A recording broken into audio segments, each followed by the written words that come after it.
사랑하는 성도 여러분, 교회하면 무엇이 떠오르십니까? 어떤 분들은 십자가, 그리고 어떤 분들은 교회 종탑, 또 어떤 분들은 교회 오빠, 그리고 교회 누나, 교회 동생, 이런 것들이 생각나실 수 있습니다. 저는 교회하면 제 모교회인 능치 제일교회가 생각이 납니다. 이름이 참 이상하죠. 능치 제일교회입니다. 그래서 옛날에는 제일이나 중앙이 들어가지 않으면 교회 이름을 쓸 수가 없었습니다. 웃으셔야 되는데. 한번 사진 한번 띄워주시겠습니까? 이 사진은 제가 참 이상한 표정을 짓고 있을 때 저희 아내가 찍은 사진입니다. 그런데 하루는 사진을 우리 또 딸인 시은이를 사진을 찍어서 보냈는데 저하고 표정이 똑같은 거예요. 근데 표정만 똑같은 게 아니라 이렇게 너무나 많이 닮아서 제가 깜짝 놀랐던 적이 있습니다. 이렇게 제가 귀여웠습니다. 그래서 우리 아내가 있는데 제 아내는 지금 모르고, 그런데 우리 시은이만 딱 보면 혹시 박세돈 목사님 사모님 아니시냐고, 우리 시은이만 봐도 저를 알 수 있도록 참 귀엽지 않습니까? 제가 어렸을 때 저렇게 귀여웠습니다. 지금 모습 보면 전혀 상상이 안 가실 수 있는데 어렸을 때 참 귀여웠습니다. 그래서 교회 가면 그 전도사님이나 사모님께 사랑을 그렇게 많이 받았습니다. 그래서 전사님과 제가 어릴 때 교회 간다고 아침 일찍 일어나자마자 막 교회로 뛰어갔습니다. 교회로 뛰어가면 평일날인데, 월요일은 전사님들 쉬는 날 아닙니까? 그런데 그 월요일날 막 뛰어가서 전사님하고 사모님하고 주무시는 그 중간에 들어가서 사모님과 이 전사님을 깨워드렸던 그러한 기억이 있습니다. 저는 그렇게 교회와 친숙해져 있었습니다. 교회를 떠나서는 저의 인생을 말할 수 없을 정도로 그렇게 교회를 사랑했습니다. 그렇게 사랑했던 교회 안에서는 권사님들의 기도 소리가 들렸는데 저는 그 기도 소리가 너무나 좋았습니다. 그리고 찬양 소리가 막 울려 퍼지는데요, 그 찬양 소리가 너무 좋았습니다. 그리고 예배드리고 계시는 제가 좋아하는 권사님들, 그리고 윗동네 아주머니, 그리고 앞집 할머니, 그리고 저를 가르쳐 주셨던 주일학교 선생님들, 교회에 있으면 저는 너무나 행복했습니다. 그래서 제가 어렸을 때의 꿈이 바로 전도사님이 되는 게 제 꿈이었습니다. 저는 교회하면 그때의 향수를 잊을 수가 없습니다. 교회는 마치 천국과 같은 곳이었기 때문입니다. 가장 힘들고 어려울 때 그것은 나의 피난처였고 나의 안식처였습니다. 사랑하는 성도 여러분, 여러분들은 교회하면 어떤 곳이라 생각이 드십니까? 제가 결혼하기 전에 기독교 고전인 성 프란체스코의 작은 꽃들이라는 책을 접한 적이 있습니다. 거기에 보면 성 프란체스코가 나오는데 그는 태어났을부터 아주 평범한 그러한 삶을 살았습니다. 그런데 예수 그리스도를 인격적으로 경험한 다음부터 그 삶은 180도 바뀌는 그러한 가운데 그는 예수님께 더욱더 가까이 나아가는 그런 삶을 살았습니다. 그는 가난한 사제들과 빈민들을 돕는 것을 시작하였고 거지들과 어울리기 시작했습니다. 그의 아버지께 물려받은 모든 재산을요 다 팔아서 가난한 자들에게 다 나누어 주었습니다. 그는 그리고 한 누더기 옷을 입고 그때부터 가난한 자들, 그리고 고아들, 가부들의 친구가 되었습니다. 저는 그 책을 읽으며 그가 사역했던 교회가 어떤 교회인지 궁금하기 시작했습니다. 그래서 나도 그 교회 한번 가봤으면 좋겠다라고 생각이 들었는데 제가 신혼여행을 그곳으로 가게 되었습니다. 그래서 그 교회 가서 제가 위층부터 아래층 지하까지 착 둘러보는데요, 그 성 프란체스코의 그 향수를 느낄 수 있었습니다. 왜냐하면 그의 누더기 옷과 많은 행적들을 볼 수 있었기 때문입니다. 그래서 천주교를 다니는 많은 사람들은요 그곳을 꼭 다녀온다고 합니다. 왜냐하면 그곳에 가면 거룩함이 느껴진다라고 생각하기 때문입니다. 그런데 우리는 어떻습니까? 교회를 생각하면 그러한 거룩한 향수를 느끼십니까? 아니면 교회를 생각하더라도 아무런 감동 없는 그러한 교회가 되어 버렸습니까? 저는 오늘 말씀을 준비하면서 부족한 말씀이고 입이 둔한 그런 말씀이지만 저의 설교를 통하여 우리 모든 성도들이 그리스도의 몸인 교회의 영광과 그리고 또한 위대함을 보기를 간절히 소망합니다.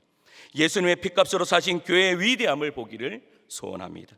또한 저는 이 시간 교회가 무엇인지 알게 되기를 원하고, 또한 오늘날을 살아가는 우리가 교회를 올바르게 이해하는 그러한 시간이 되었으면 좋겠습니다. 그렇다면 오늘 본문을 기록한 사도 바울은 교회는 어떤 곳이라고 말씀하고 있습니까? 27절 말씀을 함께 읽겠습니다. 27절 말씀입니다. 읽습니다. 너희는 아멘. 여기서 너희는 예수 그리스도를 믿는 무리들, 교회 즉 우리를 가리키는 것입니다. 그러면 그 교회는 무엇이라고 말합니까? 그리스도의 몸이다라고 그렇게 말씀합니다. 고린도 교회는 참 문제가 많은 교회였습니다. 사도 바울을 얼마나 힘들게 했는지 모릅니다. 당파를 지어서요, 끼리끼리 모여서 서로가 서로를 비판하였고, 사랑에 대해서 제대로 알고 있지 못했던 그 고린도 교회에게 사랑에 대해서 계속해서 가르쳐 주었으며, 그리고 또한 이 말로 표현할 수 없는 많은 죄를 지었던 이 사람들을 향해서 너희는 그리스도의 몸이다라고 말씀하고 있는 것입니다.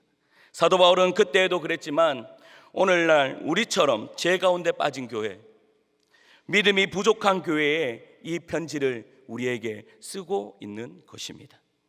너희는 그리스도의 몸이다. 이것은 너희는 그리스도의 몸이 되어야 한다라고 말씀하고 있는 것이 아닙니다. 바로 지금 모습 그대로 너희는 그리스도의 몸이라고 그렇게 말씀하고 있는 것입니다. 죄인인지 아닌지가 중요한 것이 아니라 그리스도의 몸에 속한다라는 사실이 중요한 것입니다. 어디에 속한다라고요? 그리스도의 몸에, 그리고 하나님께 속한다라는 것이 중요하다라는 사실입니다. 그래서 오늘 본문은 본질상 우리가 어떤 존재인지를 명확하게 이야기하고 있습니다. 우리가 그리스도의 몸에 무언가를 더해야 하는 것이 아닙니다. 하나님이 이미 모든 것을 행하셨고 우리가 그리스도의 몸이 되는 은혜를 일방적으로 베풀어 주셨습니다. 다시 말해서 하나님이 우리의 모든 것을 예수 그리스도와 접붙임 바 되었다라고 말씀하는 겁니다. 어떻게 되었다고요? 예수님과 단단히 우리를 묶어 버리셨다라고 말씀하는 것입니다. 저는 이 말씀을 생각하면요, 가슴이 두근두근 거립니다. 여러분들은 어떻습니까? 우리가 예수 그리스도와 단단히 붙잡힌 바 되었다. 썩어 죽었을 뿐이 없는 죄인인 우리가 예수에게 접붙임 바 되어 어떻게 하나님의 자녀가 될 수 있겠습니까? 하나님은 우리를 그분의 백성으로 삼아 주셨고 이 땅에서 예수 그리스도를 주님으로 섬기며 그분과 함께 살아가는 공동체를 선택하셨습니다. 이는 마치 잎사귀가 나무의 생명을 함께 누리는 것과 같은 것입니다. 하나님이 우리를 예수님과 단단히 묶으셔서 하나가 되게 하신 생명 공동체로 받아들이셨다는 것이 바로 우리가 교회에 속하였다라는 것입니다. 그리스도의 몸, 이 세상을 살아가는 하나님의 백성, 하나님의 선택하신 거룩한 공동체가 오늘 우리가 말하는 교회라는 사실입니다. 교회는 여기저기 종탑을 세워놓고 이 세워놓은 그러한 건물을 의미하지 않습니다. 또한 이런저런 조직을 의미하는 것이 아닙니다. 교회란 이 세상을 고향으로 여기며 살아가는 것이 아닙니다. 순례의 길을 가는 하나님의 백성, 거룩해진 공동체, 우리 한 사람 한 사람이 그리스도의 몸의 각 지체가 되는 예수 그리스도의 거룩한 교회를 의미하는 것입니다. 따라서 교회에 속한다는 것은 이 세상을 살아가는 동안 하나님이 택하신 백성들과 함께 그리스도의 깃발을 높이 들고 순례의 길을 가는 것을 말합니다. 그래서 순례의 길은요, 혼자 가는 것이 아닙니다. 우리 순례의 길은 다 같이 함께 가는 것입니다. 교회에 속한다는 것은 하나님에 의해 살아가는 것이며 영혼으로부터 살아가는 것입니다. 교회에 속한다는 것은 혼자가 아니라 그리스도를 사랑하는 다른 모든 사람들과 더불어 살아가는 것을 의미하는 것입니다. 교회란 하나님 안에서 그분의 백성들과 더불어 교제하는 것입니다. 서로 사랑하는 백성, 세상에서 들어본 적이 전혀 없는 새로운 백성입니다. 자신의 유익을 살피지 않고 서로 낯선 타인으로 머물지 않으며 진실로 서로 사랑하는 백성들, 그것이 바로 교회의 공동체인 것입니다. 우리는 홀로 본향을 향해 외로이 가는 것이 아닙니다. 우리 곁에서 우리를 도우면서 우리를 감당해 주는 사람들이 있습니다. 우리를 아낌없이 지원하면서 우리에게 길을 안내해 주는 수많은 사람들이 바로 성도님들 옆에 앉아 계시는 바로 하나의 함께 가는 공동체일 줄 믿습니다. 그렇다면 그리스도의 몸된 하나님의 교회, 하나님의 백성들이 어떠한 삶을 살아갈 때에 교회가 세상에서 가장 강력한 능력과 회복을 할 수 있겠습니까? 영광을 회복할 수 있겠습니까? 이 시간 교회가 회복해야 할 세 가지의 능력을 살펴보면서 하나님의 은혜를 나누고자 합니다. 첫째는 따라하겠습니다. 타인을 위해 희생하라. 한 번 더 따라하실까요? 타인을 위해 희생하라. 26절 말씀을 함께 읽겠습니다. 26절 말씀입니다. 만일 한 지체가 고통을 받으면 모든 지체가 함께 고통을 받고, 한 지체가 영광을 얻으면 모든 지체가 함께 즐거워하느니라. 아멘. 공동 번역은 26절 상반절을 이렇게 번역합니다. 한 지체가 고통을 당하면 다른 모든 지체가 함께 아파하지 않겠습니까? 라고 번역되어 있습니다. 우리는 눈에 보이든 보이지 않든 타인을 위해 살아가고 하나님께 희생 제물로 드려질 때 비로소 그리스도인답게 살아갈 수가 있습니다. 희생의 능력은 바로 성도 간의 교제의 능력을 말합니다. 하나님의 백성 가운데 한 사람이 타인을 위해 희생함으로써 그들은 세상에서 가장 강력한, 정말로 세상이 감당할 수 없는 그러한 강력한 백성들이 될 수 있다라는 사실입니다. 우리가 어떻게 할 때요? 희생할 때 그렇게 될 수 있는 것입니다. 저는 노인부를 섬기고 있습니다. 그런데요, 노인부에 특별한 사역 두 가지가 있습니다. 그 첫 번째 사역은 경로당 전도대들입니다. 매주 100개 이상의 경로당을 쉼없이, 우리는 방학도 없고 비가 오나 눈이 오나 계속해서 전도를 나갑니다. 그런데요, 전도를 나가시는 그 전도대원을 보면요, 제 가슴이 항상 찡할 때가 참으로 많습니다. 왜 그런가 하면 다리가 퉁퉁 부어도 차를 몰고 경로당을 찾아갑니다. 감기가 걸려도 일주일에 한 번씩은 꼭 그 경로당을 찾아갑니다. 그리고 그 어르신들을요, 교회로 모시고 옵니다. 왜 그렇게 했습니까? 그 어르신들이 예수 믿고 구원받으려고 그렇게 몸이 아픈 가운데서도 그렇게 섬기며 나아갑니다. 이것이 바로 타인을 위해 희생하는 것입니다. 또 한 사역은요, 매주 식사를 준비합니다. 오늘 우리 교회는 지금 식사 준비를 하지 않았습니다. 그런데 우리 노인부는 오늘도 식사를 준비합니다. 그런데 제가 그 식사를 준비하시는 모 권사님이 하신 말씀 때문에요, 어르신들에게 설교하는데 그 100배의 이 부담감을 느끼면서 그렇게 설교를 준비합니다. 왜 그런가 하면 권사님이 항상 이렇게 말씀하시거든요. 목사님은 영을 먹이소, 우리는 육을 먹이겠습니다. 뭐라고요? 저보고는 영을 열심히 먹이시라고 합니다. 그러면 우리는 육을 먹이겠습니다. 그렇게 이야기합니다. 이 한 몸 달아 없어지면 없어졌지, 어르신들이 행복하시다면 제 이 한 몸 아픈 것 괜찮습니다. 라고 그렇게 이야기합니다. 아픈 허리 붙잡고 그 많은 음식을 준비하시는 모습을 보면서 저렇게까지 하셔야 하나라고 생각이 들 때가 참으로 많습니다. 그런데 그 음식을 만드시는 교사들이요, 왜 행복해 보이시겠습니까? 이 수제비를 할 때면 저도 가서 막 반죽을 막 하거든요. 막 힘들어요. 어떨 때는 다리가 막 저릴 정도로 엄청나게 막 힘들거든요. 그런데 그렇게 힘든데도 그 교사들과 함께 있으면 저 또한 행복합니다. 그래서 다리 아픈 것도 모르고 막 치댈 때가 있습니다.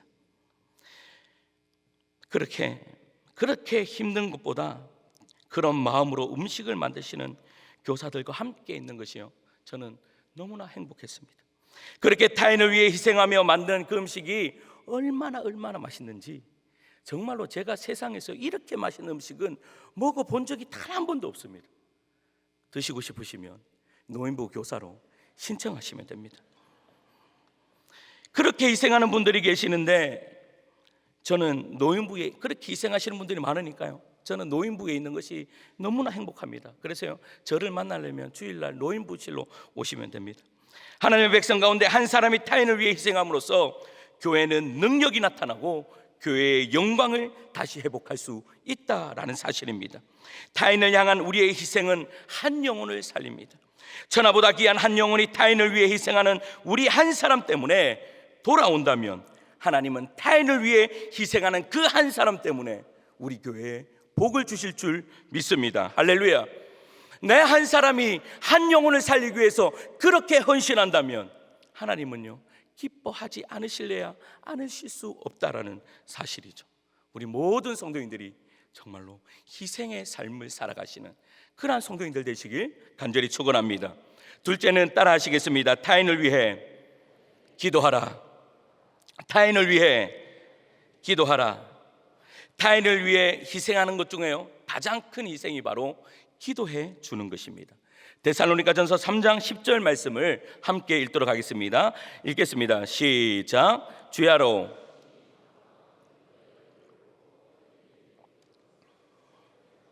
아멘. 온 세상이 수백만의 기도를 하늘로 올려보내는 제단이라는 사실을 알고 계십니까? 우리 한 사람 한 사람이 하나님께 손을 높이 들고 은혜를 간구하지 않는다면 단 1초도 흘러가지 않는다라는 사실을 여러분 아십니까? 여기에 앉아있는 우리 한 사람 한 사람을 구원을 위해 전 교회가 정말로 심장이 요동치는 그러한 기도를 드릴 때 하나님께서 기뻐하신다라는 사실을 알고 계십니까? 어쩌면 가까운 친구 중 누군가가 날마다 하나님 앞에 우리의 영혼을 들고 나아가 중보 기도를 드린다는 사실을 생각해 보시기 바랍니다. 이러한 생각을 하면서 어떻게 스스로 낮추고 겸허해지지 않을 수 있겠습니까? 내가 현재 여기 앉아 있는 것이 내가 신앙이 좋아서 그렇습니까? 정말 내 힘으로 여기에 앉아 있다라고 그렇게 생각이 드십니까? 내가 여기에 앉아 하나님께 예배할 수 있는 건 우리를 위해 누군가는 지금 눈물 흘리며 기도하고 있기 때문입니다. 내가 교회에 여기저기에 섬길 수 있는 것도 마찬가지입니다. 내가 잘나서 그렇게 섬기고 있습니까? 내가 그것을 잘하고 있기 때문에 그 일을 감당하고 있다라고 생각하십니까? 아닙니다. 그것은 누군가가 우리를 위해 기도하였기 때문에 그곳에서 그 일을 감당하고 있는 것입니다. 그래서 우리는 교만하지 말고 우리는 스스로 낮은 모습으로 그 일을 섬기며 나가야 하는 것입니다. 누군가가 우리를 위해 밤새워 기도하며 하나님 앞에 무릎을 꿇고 있다고 생각해 보시기 바랍니다. 눈물이 앞을 가리지 않습니까? 저는 저를 위해 항상 기도하고 계시는 분이 계십니다. 허리에 협착증으로 앉아 있는 것조차 힘드시고 걸어 다니시는 것조차 힘드셔서요, 걸어 다니실 때 자주 넘어지시는 분이십니다. 그런데 그분은요, 새벽마다 저를 위해서 매일마다 눈물 흘리며 그렇게 기도하고 계십니다. 그분이 누군가 하면 저희 어머니입니다. 저는 저희 어머니 때문에 여기에 서 있음을 고백하지 않을 수 없습니다. 저는 입이 둔한 자입니다. 많은 사람들 앞에 서기만 하면 지금도 다리를 덜덜덜 떨고 있는 사람이 바로 저입니다. 제가 그래서요, 일부 사회 처음 할 때 여러분 보셨지 않습니까? 완전 경직되어서 덜덜덜 떨고 있는 저를 여러분 생각나지 않습니까? 저는 그런 사람입니다. 그런 제가 어떻게 여기에 서 있을 수 있겠습니까? 저는 그것이 저희 어머니의 눈물 흘리며 기도하는 그 어머니의 기도가 있기에 제가 여기에 서 있음을 믿습니다. 따라서 우리가 믿음 안에서 거하는 것은 우리의 공로가 아니라 우리의 이웃들과 우리를 향하신 하나님의 측량할 수 없는 은혜이며 사랑임을 고백합니다. 우리는 모두 교회가 드리는 기도가 날마다 필요한 사람들입니다. 우리는 매주일 공동 예배를 드리면서 나의 아버지가 아니라 우리 아버지라고 부르고 나의 죄가 아니라 우리 죄라라고 이야기하며 그렇게 기도 드리지 않습니까? 스스로 기도한 적이 없는데 갑자기 자신에게 없던 힘이 어디서 생기는지 아무도 모릅니다. 그러나 분명한 사실은 그 영혼을 위하여 교회가 기도하고 있다는 사실입니다. 타인을 위해 기도하는 공동체, 바로 우리 교회가 되길 축원합니다. 바로 경산중앙교회 여러분들이 타인을 위하여 기도함으로 말미암아 한 영혼이 살아나는 그러한 은혜의 역사가 이루어지시길 간절히 소망합니다. 지난 여름 제가 9시에 기도를 좀 더 해야 되겠다 생각이 들어서요, 교회에 와서 저녁 9시에 저 F열에서 기도를 하고 있었습니다. 그런데요, 하루는 저 제일 뒷 A열 뒤쪽에 있는 문을 열고 어떤 성도님들이 울부짖으면서 들어오는 것이었습니다. 그런데 그것은 울부짖음이 아니라 대성통곡이었습니다. 그런데 그 대성통곡하는 그 울음이요, 1시간이 지나도 끊이지가 않아요. 그런데 하나님은 제가 기도하고 있는데 그렇게 울고 있는 그 성도님을 위해서 기도하라라는 그러한 마음을 주셨습니다. 그래서요, 저도 F열에 앉아서 하나님, 왜 저 여인이, 왜 저 성도가 저렇게 울고 있습니까? 하나님, 저는 저 성도님이 누군지도 모르겠고 왜 울고 있는지도 저는 알지 못하겠습니다. 하지만 하나님, 이 시간에 찾아가 주셔서 저 여인의 마음을, 저 성도의 마음을 만져주옵소서라고 그렇게 기도했더니요, 그 성도님의 눈물이 나의 눈물이 되어서 저도 모르게 계속해서 기도하고 있는 저의 모습을 발견했습니다. 사랑하는 성도 여러분, 우리는 교회의 지체를 놓고 기도해야 할 줄 믿습니다. 교회는 내가 잘 아는 지체를 위해 기도도 해야 하지만 잘 알지 못하는 지체를 위해서도 기도해야 할 줄 믿습니다. 또한 내 마음에 들지 않는 지체가 있다 하더라도 그를 위해 기도해야 할 줄 믿습니다. 왜냐하면 그를 위해서 기도할 때에 그를 내 마음에 품을 수 있기 때문입니다. 바로 그것이 교회의 능력입니다. 우리 교회는 금요성령 집회 때마다 1000명이 훨씬 넘는 성도들이 중보 기도를 드립니다. 그런데 여러분, 기적이 일어나지 않습니까? 우리가 한 번도 본 적 없는 그 영혼을 위해 왜 기도합니까? 처음 들어보는 이름을 있을 것입니다. 그러나 그렇게 기도하는 것은, 교회는 타인을 위해 기도할 때에 교회의 능력을 회복하기 때문입니다. 그렇게 기도의 응답을 받아본 사람만이 교회에 대한 향수를 느낄 수 있고, 그 향수로 통하여서 가장 힘들고 어려울 때 바로 교회를 찾게 되어 있다라는 사실입니다. 제가 왜 시골교회를 생각하면 마음에 따뜻해지는 줄 아십니까? 나는 그 교회에서 저는 그 교회에서 예수님을 만났기 때문입니다. 그리고 또한 아직도 저의 모교회가 생기고 처음 목사를 배출한 저를 위해서 지금도 기도하고 계시기 때문입니다. 그래서요, 저는 그 교회를 잊을 수 없습니다. 그래서 저는 시골만 찾아가면 제일 먼저 가는 곳이 바로 저희 모교회입니다. 그래서 제가 은혜 받았던 정중앙에 앉아서, 하나님, 제가 왔습니다, 그렇게 향수를 느낍니다. 사랑하는 성도 여러분, 내가 기도해야 할 그 사람을 놓고 기도하면 그 사람을 내 마음에 품을 수 있습니다. 내 마음에 상처를 준 그 사람을 위해 기도해 보시기 바랍니다. 미워하는 마음은 온데간데 없고 그를 사랑할 수 있는 마음을 주님께서 우리에게 불어넣어 주실 줄 믿습니다. 할렐루야. 타인을 위해 기도하는 성도인들이 되시길 간절히 축원합니다. 셋째는 따라합니다. 타인의 죄를 용서하라. 타인의 죄를 용서하라. 12장 21절부터 25절 말씀을 우리 함께 한번 읽어보겠습니다. 21절 말씀입니다. 눈이 손들어 내가 너를 쓸데가 없다 하거나 또한 머리가 발들어 내가 너를 쓸데가 없다 하지 못하리라. 그뿐 아니라 더 약하게 보이는 몸의 지체가 도리어 요긴하고 우리가 몸에 덜 기히 여기는 그것들을 더욱 귀한 것들로 입혀주며 우리의 아름답지 못한 지체는 더욱 아름다운 것으로 얻느니라. 그런즉 우리의 아름다운 지체는 그럴 필요가 없느니라. 오직 하나님이 몸을 고르게 하여 부족한 지체에게 기중함을 더하사 몸 가운데서 분쟁이 없고 오직 여러 지체가 서로 같이 돌보게 하셨느니라. 아멘. 몸의 한 부분이 잘못하였다고 해서 너 필요 없어 라고 할 수 있습니까? 그럴 수 없습니다. 교회는 그리스도의 몸입니다. 따라서 우리는 한 사람이 타인의 죄를 용서해 줄 수 있어야 합니다. 교회된 우리 지체들은 용서해 주어야 합니다. 즉 내가 상대방의 죄를, 그리고 상대방이 나의 죄를 예수 그리스도의 이름으로 용서하며 죄의 짐을 벗게 해 주어야 합니다. 죄의 고백의 대상은 그 사람이 신뢰하는 어머니일 수도 있고, 그리고 배우자나 친구일 수도 있습니다.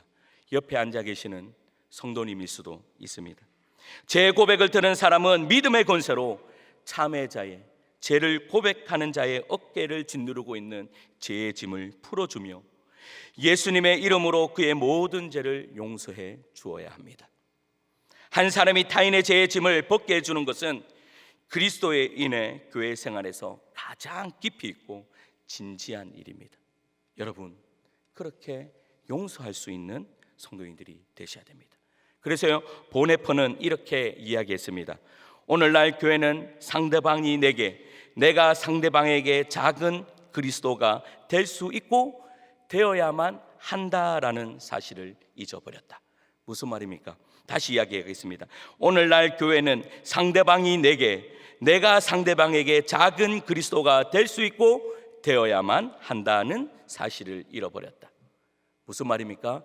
죄의 고백이 없어졌으며 죄의 용서가 없어진 것이 오늘날의 교회이다라고 말하고 있는 것입니다.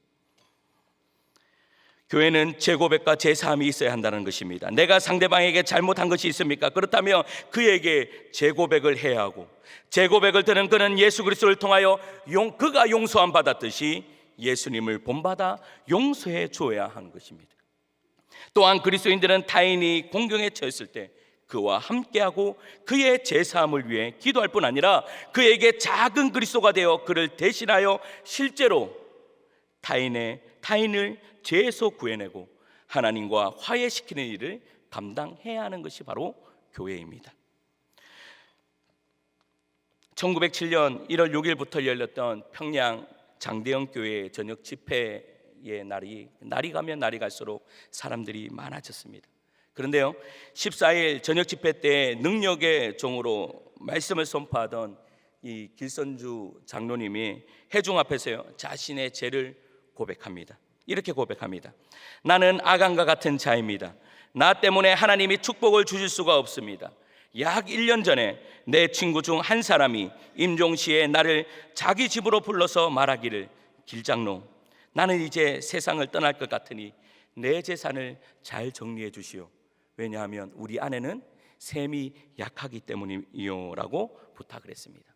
그랬더니 이 길장로님이 걱정하지 말게, 내가 잘 돌볼 테니 걱정하지 말게 라고 이야기했습니다. 그러나 미망인의 재산을 관리하다가 이 길선주 장로님이요, 미화 100달러의 상당의 금액을 자기가 가로챘습니다. 그리고 그 회중 앞에 이렇게 고백하는 것입니다. 나는 하나님의 일을 방해한 것입니다. 내일 아침에 그 돈 전액을 미망인에게 돌려주겠습니다 라고 그렇게 이야기를 했습니다. 길선주 장로님의 예기치 않은 고백은 그곳에 모인 사람들의 이 상한 심령을 주님께로 향하게 만들었습니다. 그때 이기남 선교사님은 이렇게 외칩니다. 기도하기를 원하면 함께 통성으로 기도합시다 라고 외쳤더니 길선주 장로님의 회개가 마치 내간에 불을 붙인 것처럼 이 천중 가운데 성령의 강한 임재와 통해의 역사가 일어난 것입니다. 그래서요, 그 길선주 장로님의 그 회개의 기도로 통하여서 어떻게 해요? 평양 대부흥의 운동의 시발점이 되었다라는 사실입니다. 사랑하는 성도 여러분, 이것이 바로 교회의 모습입니다. 길선주 장로님은요, 분명히 죄인입니다. 그러나 그는 회개했습니다. 그런데 누가 그의 죄를 위해 간절하게 기도했습니까? 그곳에 모인 교인들이요, 성도들이 그 죄를 용서해달라고 그렇게 간곡하게 기도했다라는 사실입니다. 그리고 자신의 죄를 위해서도 기도했지 않겠습니까? 사람은 연약합니다. 그래서 죄를 지을 수도 있습니다. 그러나 교회인 우리는 그 죄를 고백할 수 있어야 합니다. 그 죄를 그리고 용서받을 수 있어야 합니다. 그리고 그렇게 죄 가운데 있는 한 영혼을 다시 하나님께 나올 수 있도록 그렇게 인도해야 하는 것이 교회의 모습이라는 사실입니다. 사랑하는 성도 여러분, 여러분들도 그렇게 하실 수 있으시겠습니까? 나를 향해 죄를 지은 성도가 있다면 그를 위해 기도하며 용서할 수 있겠습니까? 내가 만약 상처 준 성도가 있다면 그에게 제 용서를 고백하며 회개하실 수 있으시겠습니까? 또한 그렇게 제 가운데 있는 형제와 자매를 보면 그를 위해서 눈물 흘리며 기도하며 하나님, 저 성도의 죄를 용서하여 주시옵소서, 그리고 그 죄에서 벗어나게 하여 달라라고 여러분 그렇게 기도하실 수 있겠습니까? 이 능력을 회복하면 교회는 세상 가운데 그 영광을 회복할 수 있을 것입니다. 길서주 장로님의 그 회개에는 제 고백과 제 용서함과 제 가운데로 가는 많은 사람들을 하나님께로 인도하는 능력을 바람으로 우리 조국 대한민국을 주님의 복음으로 덮는 역사가 일개한 부싯돌이 되었다라는 사실입니다. 교회의 영광을 세상에 비춘 것입니다. 말씀을 맺도록 하겠습니다. 희생과 중보기도, 제사함은요 교회가 가진 놀라운 능력입니다. 세상 그 어느 곳에서도 찾아볼 수 없는 능력입니다. 이 능력을 한마디로 말한다면 사랑입니다. 하나님이 우리에게 보여주신 사랑, 다른 말로 하면 타인을 위한 그리스도인이 되는 것입니다. 다시 말씀드릴까요? 타인을 위한 그리스도인이 되는 것. 이 세 가지의 능력은 예수 그리스도의 몸으로 흘리신 피의 능력으로 연결됩니다. 따라서 교회인 우리는 그리스도의 몸으로 하나의 생명체입니다. 그래서 한 몸 된 우리는 하나의 생명체로 한 호흡이며, 그리고 동일한 음식인 하나님의 말씀을 먹고 동일한 음료인 우리 주 예수 그리스도의 피를 마시며 그렇게 살아갑니다. 한 사람이 있는 그곳에 온 교회가 있는 것입니다. 그 누구도 혼자가 아니고 그 누구도 버림받지 않으며 그 누구도 정처 없는 신세로 떠돌아다니지 않습니다. 교회가 사랑 안에서 희생과 중보기도, 제3의 능력으로 그와 함께 한다라는 사실입니다. 그 누구도 홀로 기뻐하지 않으며 그 누구도 홀로 고통받지 않습니다. 만일 한 지체가 고통을 받으면 모든 지체가 함께 고통을 받고, 한 지체가 영광을 얻으면 모든 지체가 함께 즐거워하느니라. 할렐루야. 인생의 격렬한 싸움에서도 아무도 혼자가 아니며, 그리고 아무도 병든 채 침상에 홀로 누워있지 않습니다. 그 누구도 가족 없이 외롭게 떠돌며 아무 위로가 없는 노년을 보내지 않으며, 그 누구도 죽음의 순간에 홀로 죽음과 씨름하지 않으며, 그 누구도 주체할 수 없는 슬픔과 고통 속에서 혼자 있지 않습니다. 그가 비록 혼자라고 느낄지언정 교회와 교회의 주인 되신 주님이 그의 곁에서 그를 위해 기도하시고 그와 함께 하나님 옆에 서 계심을 여러분 알고 또한 그렇게 고백하며 나아가시는 성도님 되시길 간절히 축원합니다. 여러분 따라합니다. 여러분, 옆에 계시는 우리 성도님들에게 이렇게 하겠습니다. 여러분은 혼자가 아닙니다. 다시 한번 더 할까요? 여러분은 혼자가 아닙니다. 매우 힘없고 연약한 우리 시대, 가련하고 비참하며 고향을 잃어버린 우리 시대의 도움은 오직 한 가지입니다. 그것은 다시 교회로 돌아오는 것입니다. 한 사람이 사랑으로 타인을 감당하는 곳, 한 사람이 타인을 위해 살아가며 하나님 안에서 사귐이 있는 곳이 바로 교회입니다. 이러한 사랑이 있다면 교회를 잃어버린 많은 사람들이 다시 고향인 교회로 돌아올 것입니다. 사랑하는 성도 여러분, 우리는 그리스도의 몸입니다. 우리는 한 지체로 경산중앙교회입니다. 이 시간에요, 눈을 넓게 열어서 한번 본당을 살펴보시기 바랍니다. 한번 옆에 계시는 지체들을 한번 보시기 바랍니다. 잘 알고 계시는 분들도 계시겠지만 잘 알지 못하는 성도인들도 분명히 있으실 것입니다. 그러나 우리는 한 가족입니다. 예수 그리스도의 피로 값주고 사신 우리는 한 가족이라는 사실을 여러분 항상 인식하시길 소망합니다. 그러나 알고 있는 분도 모르는 분도 그거 상관없습니다. 그를 위해서 기도할 때에 하나님의 영광은 우리의 기도를 통해서 그 영광이 나타날 것입니다. 알지 못하는 타인을 위해 희생하는 곳, 알지 못하는 타인을 위해 중무하는 곳, 알지 못하는 타인의 죄라도 용서해주고 또한 죄에 빠진 지체를 건져내어 하나님과의 관계를 회복시켜 주는 곳, 그곳이 바로 지금 이 설교를 듣고 있는 여러분 경산중앙교회 지체가 되길 간절히 축원합니다. 이렇게 될 때에 제가 처음 이야기했던 교회의 영광과 위대함을 여러분들의 두 눈으로 바라보게 될 것입니다. 찬란한 영광의 빛을 보게 될 것입니다. 타인을 위한 교회, 우리 경산중앙교회가 되시길 간절히 축원합니다.